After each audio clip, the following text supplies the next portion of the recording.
I would like never to talk about it again on one sense. On the other hand, I find it fascinating, both politically and psychologically, and I'm pretty good at telling you what's going to happen next. My favourite Brexit conversations these days are probably the ones to which I don't have good answers. So between 2016 and 2021, I was the worst kind of know-it-all on Brexit. And the worst kind of know-it-all is, of course, a know-it-all who really does know it all, not just someone who thinks they know it all, but someone who is routinely, regularly and repeatedly proved to be right about absolutely everything. But there's no particular pleasure in it. It's like being a weather forecaster, correctly predicting absolutely awful weather. You have to live in the awful weather. You don't get a free pass from a hurricane simply because you were the person who said that the hurricane was coming or described in perfect detail the scientific composition or the circumstances in which the hurricane would occur. So, I mean, here is a prediction for what it's worth about what is going to happen next rhetorically or journalistically. I think that soon it will unhitch itself, depending partly on what happens in the next general election and partly on, which is not a foregone conclusion, whatever people may tell you. But there is, depending partly on what happens in the next general election, what the Conservatives do to probably recover after a defeat will have a huge impact on what I'm about to predict, which is why I'm not putting it on the list of things that I would call definitive. But I think you're going to have shortly a recognition that people who want to burn more stuff, have I heard Farage whining about we haven't diverged enough without, as ever, explaining what that means? Why is he still here, by the way? Has anyone asked him? He said Brexit was a failure a couple of weeks ago, and he said a couple of years ago that if Brexit was a failure, he'd leave the country. It's almost as if you can't trust a word the man ever says. I think there's a Financial Conduct Authority report coming out in the next few days that absolutely blows apart any claims of people being debanked because of their political opinions, but I'll wait until I see the report before we examine that any further.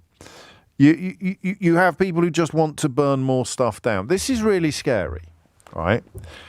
Scary, I think is the right word.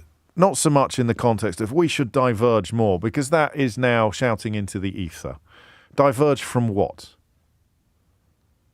Diverge to what? Follow what regulatory framework instead of the one that British industry has been following for the last 20 years? Impose what rules that we would have to obey in order to export into territories that we don't currently export into already? Why would you want to lower the standards of products being... So when people say we should diverge more, I want you to understand this, actually. This I am going to put under things that know-it-all territory. People who are saying diverge more are the most dishonest grifters in the Brexit debate, because they can't really tell you what they want to diverge from, except things that you wouldn't want to diverge from, which is why they can't tell you. So we want fewer protections for workers. We want fewer penalties in place for corporate malfeasance. We want rich wealth, capital, call it what you will, to have even less restrictions on what it can and can't do.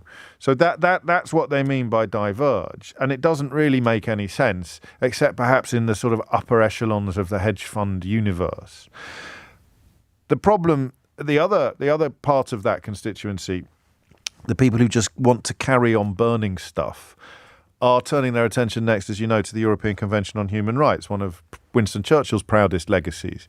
And they can't help themselves. It's almost like an arsonist with a psychological problem, as opposed to, just a rational desire to start fires, if there is such a thing. They can't actually help themselves.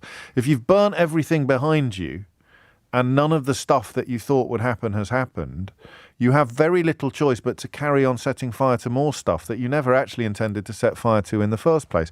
The mad thing about Brexit is not the failure of the things to get better, not the failure of the improvements that were promised to arrive, the benefits that were described to arrive. It's the measurable decline that has instead occurred.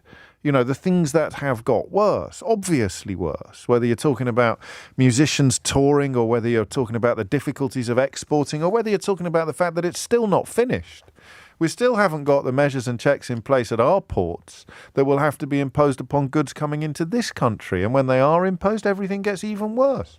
There are no benefits. Everybody knows that now. But in order to keep the truth at bay, they say, well, we'll just set fire to one more thing, you see. So I think there's a diverging strand there. The people that are more or less on the same bandwagon are just parting company slightly. You've got the arsonists and then you've got the idiots. There's a lot of crossover, but the people saying we must diverge more don't know what they're talking about, but they know that their constituency, the people that they've been lying to for decades in some cases, don't stop to ask what they mean. You know, it's like take back control. Don't stop to ask what they mean. We must diverge more. Don't stop to ask what they mean. Just say, yeah, we must diverge more. Yeah, I'm Billy Bunch of Numbers on Twitter with a bulldog avatar, and I believe we must diverge more. Hashtag back Boris. Hashtag never Rishi. Hashtag... And then you've got the slightly more politically successful individuals, people who've actually got jobs in politics, and they will now start talking about the need to set fire to more stuff. What else is there? Is there anything else on that list? The European Convention on Human Rights? We just set fire to more stuff. Set fire to it. And then everything will be all right. Yeah, but you've already burnt loads of stuff and everything's awful. More fire.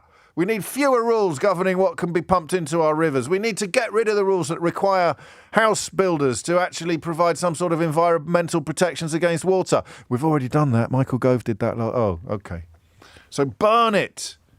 And that passes for political ideology in a Tufton Street flavoured universe. I bet you don't know what question I'm going to ask yet, do you? And for once, I actually do. So you know that things are moving again when the Daily Mail goes for a headline. So the Daily Mail has been publishing columnists now for the best part of 2 or 3 months complaining about broken Britain.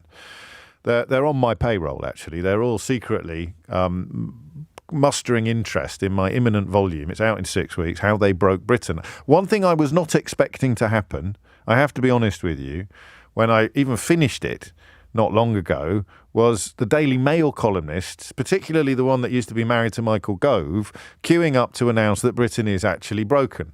And not just the Daily Mail columnists, a lot of Brexity people, a lot of Telegraph types. Britain is broken. Of course, they're not blaming it on the things that they've done to break Britain. They're blaming it on Liz Truss gave us a masterclass in what they're blaming it on yesterday. They're blaming it on the moonlight.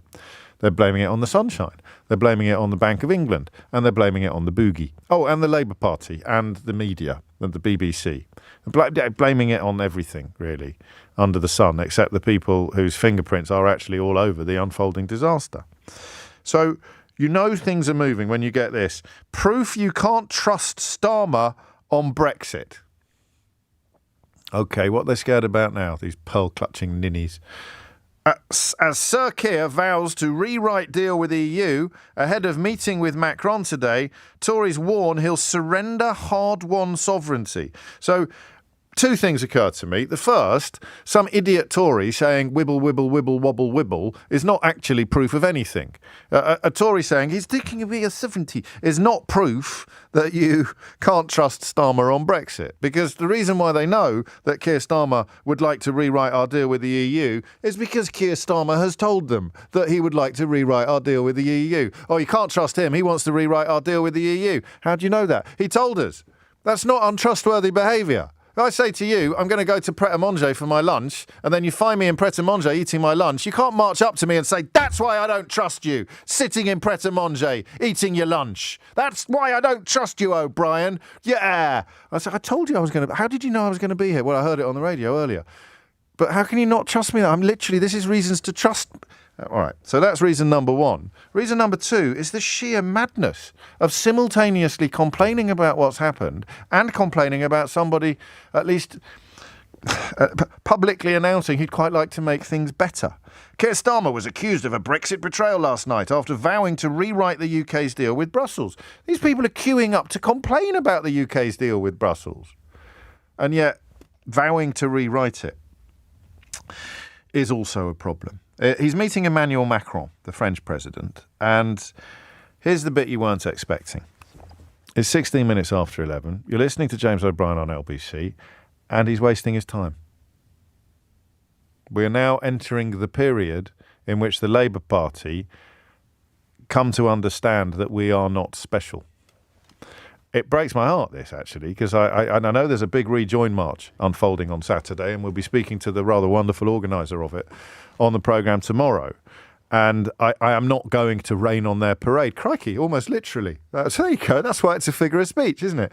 I'm not going to rain on their parade or urinate on their chips. It is an important movement espousing an inevitable outcome.